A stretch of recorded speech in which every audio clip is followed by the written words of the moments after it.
Hello students, welcome back to Prepon.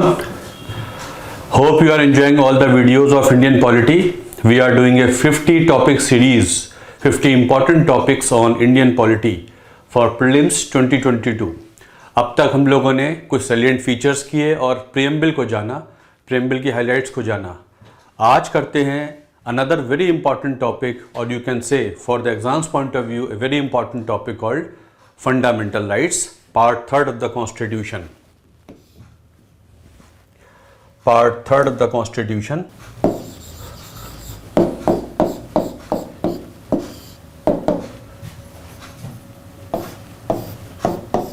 Fundamental rights.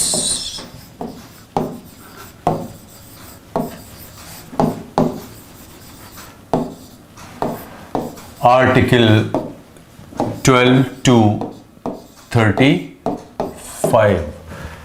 Fundamental rights. We have discussed part 1 yesterday. In the part 1 we discussed what is Union of India. Bharat एक संघ है, राज्यों का संघ है. Article 1 में बोला गया India that is Bharat shall be a union of states. फिर मैंने आपको बताया कि जब डॉक्टर अम्बेडकर ने इस फ्रेज को लिया, कहा इंडिया फेडरेशन है, क्लासीफाई इंडिया को फेडरेशन में करते हैं, लेकिन it is a different type of federation with its own features. Federation कैसी है वो सब हम एक अलग टॉपिक में डिस्कस करेंगे जब हम फेडरल सिस्टम डिस्कस करेंगे. उसमें बताया यूनियन एक ऐसा संघ है जिससे राज्य आ सकते हैं, बाहर नहीं जा सकते. India is an indestructible union of destructible states. Article 3 में नए राज्य बन सकते हैं, बट पार्लियामेंट बाय लॉ बनाएगा ऐसे राज्य. राज्यों की पूछा जाएगा, लेकिन राज्यों के ना या हाँ कहने से सेंटर पर कोई फर्क नहीं पड़ता. ये सब हमने डिस्कस किया. अब सबसे important topic fundamental rights discuss करते हैं. What are fundamental rights? वैसे देखें संविधान में तो फंडामेंटल राइट्स की बात तो पहले से ही होती आ रही है. फ्रीडम स्ट्रगल में कई बार ये बात उठी कि फंडामेंटल राइट्स भारतीयों को दिए जाए, लेकिन अगर कैटेगरी क्लियर तौर पे अगर पूछा जाए, क्लैरिटी से अगर पूछा जाए, तो फंडामेंटल राइट्स की बात 1928 की नेहरू रिपोर्ट में तो साफ साफ की गई थी. नेहरू रिपोर्ट में साफ साफ फंडामेंटल राइट्स की बात की जाती है कि हमको फंडामेंटल राइट्स चाहिए हैं. और 1931 में तो कांग्रेस ने कराची के सेशन में it passed a resolution on fundamental rights and economic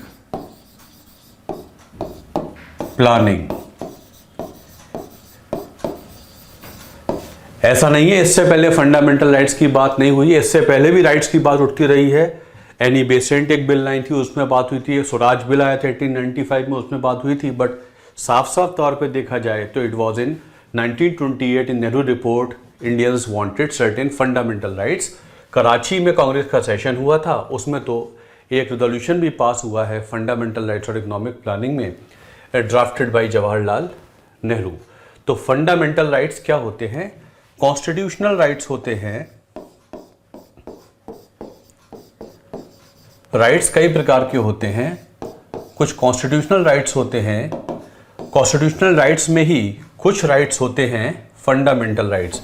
अगर ये कॉन्स्टिट्यूशनल राइट्स हैं तो इनमें होते हैं fundamental rights. Every fundamental right is a constitutional right, but every constitutional right is not a fundamental right. Fundamental right is a subset of constitutional right, but every constitutional right is not a fundamental right. अब बात होती है कि rights क्या होते हैं. What is a right? Right basically is a claim of an individual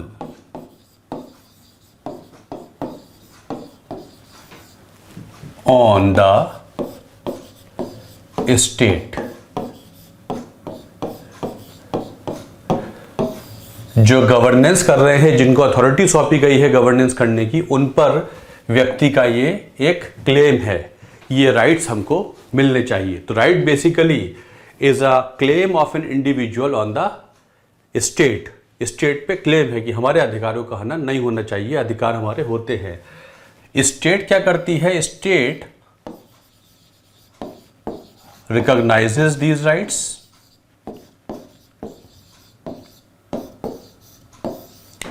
and state protects these rights. States, जो state होती है, जो स्टेट को रिप्रेजेंट करती है, वह गवर्नमेंट रिप्रेजेंट करती है। तो स्टेट को रिप्रेजेंट करने वाली संस्था गवर्नमेंट और उसके एजेंसीज हैं, उनके ऊपर क्लेम है, नागरिकों का क्लेम है, हमारा क्लेम है कि ये हमारे राइट्स हैं। पहली बात तो रिकॉग्नाइज कीजिए कि मुझको राइट टू फ्रीडम है, right to freedom of speech है, right to freedom of movement है, right to freedom of religion है। एक तो रिकॉग्निशन होनी चाहिए, और दूसरी बात, इन अधिकारों का जो मुझे मिले हुए हैं, इनका हनन नहीं होना चाहिए। स्टेट की ड्यूटी बनती है कि अगर ये अधिकारों का हनन होता है, उल्लंघन होता है, इन्फ्रिंजमेंट होता है, तो स्टेट इनको वापस दिलवाए, इनको रीइंस्टेट करवाए। तो basically right is a claim of an individual on the state. State पे क्लेम, मेरे राइट्स का कोई उल्लंघन होगा, हनन होगा, इन्फ्रिंजमेंट होगा, I will go to state. अगर somebody has obstructed my right, I will go to the state in the form of court, in the form of police, in the form of agency। उनके पास जाऊंगा और बोलूंगा मेरा right हनन हुआ है, मुझे वापस दिलवाया जाए। पहले तो स्टेट को रिकॉग्नाइज करने का कि हाँ ये राइट एग्जिस्ट करता है, उसके बाद स्टेट इसको प्रोटेक्ट करेगा। तो स्टेट पे दो जिम्मेदारियां बन जाती हैं, मतलब स्टेट की ड्यूटी है कि हमको राइट्स दिए जाएं। So in simple terms this is called right. But at the same time ये तो हमने कह दिया कि स्टेट पे हमारा क्लेम है कि हमको राइट मिलने चाहिए, हमारे राइट्स प्रोटेक्ट होने चाहिए। साथ साथ इसके साथ एक ड्यूटी का एलिमेंट भी होता है। जो राइट्स क्लेम करते हैं उनके ऊपर ड्यूटीज़ भी होती हैं या रिस्पॉन्सिबिलिटीज़ भी होती हैं। बिना रिस्पॉन्सिबिलिटीज़ के अगर राइट्स मिलेंगे तो फिर कुछ ही को मिलेंगे, सबको नहीं मिल पाएंगे। कुछ को अधिकार दिए जाएं और सिर्फ उन्हीं को दिए जाएं और एब्सोल्यूट अधिकार दे दिए जाएं तो बाकियों के अधिकारों का उल्लंघन हो जाएगा। तो राइट्स के साथ साथ एलिमेंट ऑफ रिस्पॉन्सिबिलिटी होता है। राइट्स और ड्यूटीज या राइट्स और रिस्पॉन्सिबिलिटीज साथ साथ चलते हैं। अगर हम अधिकार मांगते हैं तो हमारा ड्यूटी करने का भी कोई फर्ज बनता है। तो शॉर्ट में समझें तो राइट का मतलब ये होता है। तो इन्हीं में से कुछ राइट्स होते हैं फंडामेंटल राइट्स। तो what are fundamental rights? Fundamental rights are those essential rights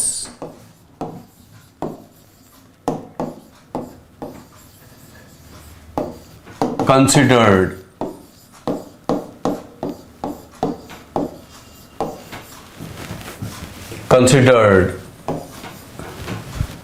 essential for overall development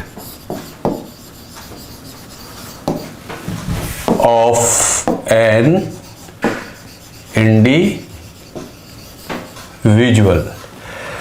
fundamental rights of the many rights, natural rights होते हैं, मॉरल राइट्स होते हैं, उन्हीं में कुछ अधिकार ऐसे होते हैं जिनको हम कहते हैं fundamental rights. Fundamental rights are those rights without which an individual can not obtain or attain his best development. एक इंडिविजुअल की कई डायमेंशन होती हैं। एक इंडिविजुअल वैसे तो बायोलॉजिकल बीइंग है, बट बायोलॉजिकल बीइंग के साथ वो एक इकोनॉमिक बीइंग भी है, एक सोशल बीइंग भी है, एक सेक्सुअल बीइंग भी है, एक इकोनॉमिक बीइंग भी है, तो पॉलिटिकल बीइंग भी है। उस व्यक्ति की सारी डायमेंशन को फुलफिल करने के अधिकार यदि उसे नहीं मिलेंगे तो उसका फुलेस्ट डेवलपमेंट नहीं हो पाएगा। इसलिए these are those rights which are considered very very important for the overall development of an individual।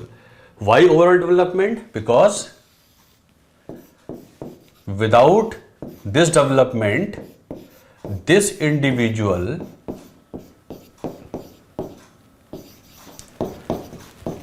cannot become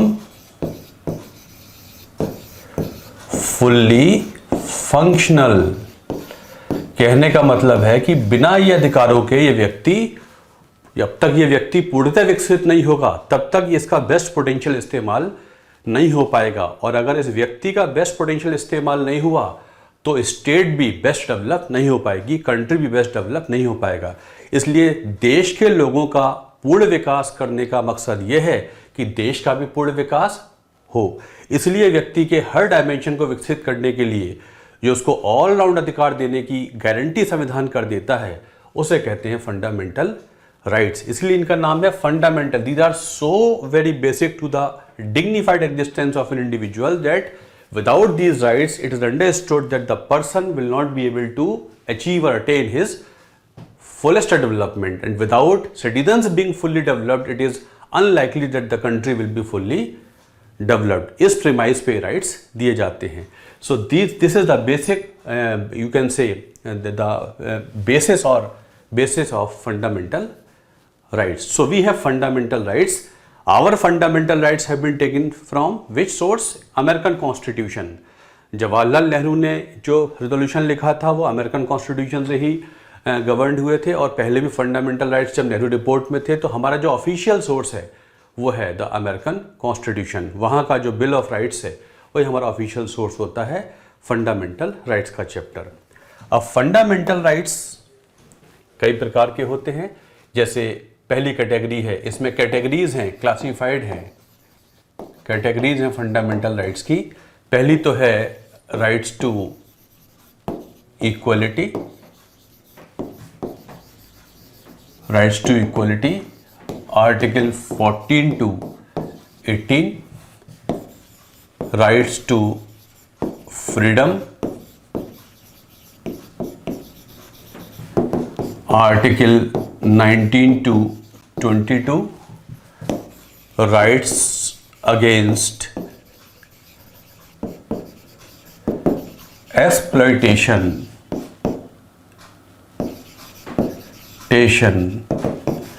article 23-24. Rights to freedom of religion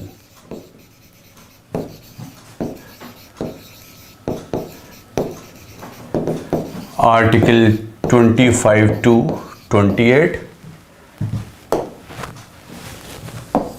cultural and educational rights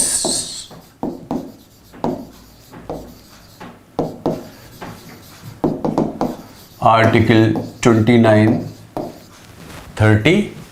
and right to constitutional remedies article 32. ये वो important rights हैं जो मैं आपके साथ discuss करूंगा जहां से क्वेश्चंस आ जाते हैं. So these are certain categories of rights. Rights to equality article 14 to 18. Article 12 से शुरू होता है. आर्टिकल 12 क्या है? We will discuss. It defines the term state. Article 13 क्या है? आर्टिकल 13 एक प्रोटेक्शन देता है फंडामेंटल राइट्स को. यह अलग से डिस्कस करेंगे जब हम अमेंडेबिलिटी ऑफ फंडामेंटल राइट्स पढ़ेंगे. और 14 से कैटेगरी वाइज शुरू हो जाते हैं. तो इन कैटेगरी वाइज हम ये जो कैटेगरीज है इनको हम डिस्कस करेंगे in our lectures. The chapter of fundamental rights very very important. तो अगले लेक्चर में हम देखेंगे फंडामेंटल राइट्स की बेसिक कैरेक्टरिस्टिक्स क्या है, क्या इसकी बेसिक कैरेक्टरिस्टिक्स होती हैं. आज तो हमने जाना कि इसका बेसिस क्या है. अगले लेक्चर में देखेंगे कि what are the basic characteristics of fundamental rights. Thanks a lot for watching this video. अगले लेक्चर में we shall come with more details about fundamental rights. Thank you.